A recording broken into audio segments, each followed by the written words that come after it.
This is Lee. Lee was a good kid. Always did what he was told, ate his vegetables, minded his manners. Here he is with his very first record player on Christmas morning. Lee and his dad both loved listening to music like Rosemary Clooney and watched Red Kehoe and their Marimba Queens on their brand new state-of-the-art 16-inch television. They were really close until one day, everything changed. And they never saw eye to eye again. That fateful day in 1969 was it for my dad. He couldn't believe it. A black man with bushy hair could come out and desecrate the country like he did. The country that he fought for in World War II and Korea. What was this thing that broke a father and son apart? Rock and roll. The day that Mr. Hendrix came on the scene and took out his fancy guitar and massacred everything Lee's dad stood for. Rock and roll. The way that Jimmy played the Star-Spangled Banner with his high-pitched squeal. Lee's dad was horrified, but Lee was mesmerized. And that day changed my life forever. Born from the roots of slavery and the black man in America, jazz was the fetus, blues was the child, country was the stepchild, and rock and roll stepped up and defined a teenager for the first time in history. Rock and roll, named by the moondog Alan Freed and blamed by parents of the 1950s for its ruination of the morals of its youth. It defined the era and will forever be the musical form of revolution. The Cold War in the 50s was a tense time in America. Hot topics of the day were segregation and protecting our sacred democracy against the evil influences of communism. We intend to maintain separate schools in Georgia, one way or another, come what may. Rock and roll was a force that couldn't be contained. Rock and roll makes reference to sex in all its glory. Rock around the clock, good rockin' tonight, and rock me baby, we're all talking about the same thing. Some people actually believed that the devil had finally arrived. So the propaganda began. Moral decay is spreading through our country and our society. This same type of rot and decay caused 16 of the 19 major civilizations to vanish from the earth. According to Lee's dad, kids did what they were supposed to do. Girls grew up to be happy homemakers. And the boys, well, they joined the military. You know that you should include military service in your thinking, in your life plans, that you should plan for service and take steps toward getting ready for your service life. To this day, all Lee talks about is rock and roll. One band that I really like is the Allman Brothers. Morning, noon, Road and changed night. My generation. The cool part about the two songs is the 36 version represents Drives his wife Nancy and the family nuts.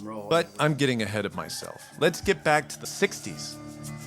Rock and roll came out of poverty. The disenfranchised needed a voice, a way to make their mark in the world. Rock and roll gave the poor whites, the poor blacks, immigrant Jews, and Italians a forum for which to speak.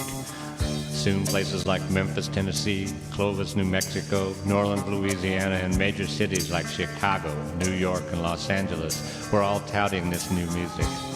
This call to personal freedom is what rock and roll is really all about. White kids would never be the same again. Then the revolution started.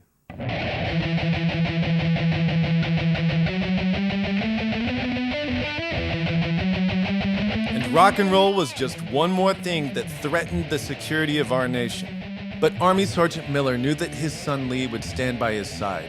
And Lee did, until that fateful day at Woodstock in 1969, when a rock star put a new spin on an old family favorite. Lee was hooked, and from that day on, there were no more Army buzz cuts for Lee. It was on to long hair and bell-bottoms, which destroyed Sergeant Miller. His son had gone to the other side, burning draft cards, protesting in the streets, speaking out against the very thing that defined his father's life. His dad, Army Sergeant Miller, went into the war, just like he always did. But this was to be his last battle, because he was headed for retirement. Lee didn't have to go to Vietnam. Perforated eardrum from 1959 when his dad was teaching him how to light fireworks on the 4th of July. But in his place went thousands of other hippies, and with them went rock and roll. It wasn't until Lee's dad got to Vietnam that he started to understand what it was all about. These hippies fought in the trenches just like the other soldiers. He wrote to Lee saying that he was starting to understand this unification of spirit through music, a unification that ignored segregation or discrimination of any kind. Music that kept his troop spirits high even in the darkest times. True personal freedom. Sergeant Miller couldn't wait to get home so he could share the world Lee loved so much. But that was never to happen. You see, Lee's dad was shot down over Vietnam just 2 weeks before he was set to retire from the Army. Although I think Lee knows that if his dad had returned home, they would have had more fun together than ever before. Sure, rock and roll was a powerful force, but it was nothing to ever be afraid of. This is what they should have been worried about. Satan and his stick. That's another story. Until then, I leave you with the words of the great Neil Young, who once said, My, hey, hey, rock and roll's here to stay. Good night, everybody.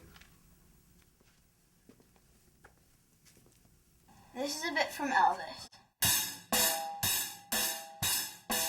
Switch. Now you don't even know me, what you talking about? Screaming fire, fire, but to put that flame out.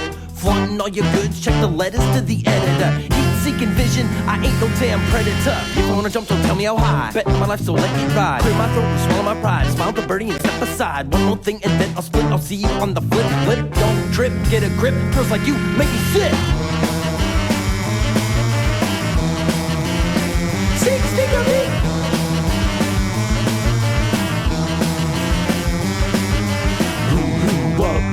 Where, why? I know you think I am, but I'm not that guy. Even though you got the low-cut blouse, you want to play a little game of cat and mouse. I guess I could fall for a low-cut blouse.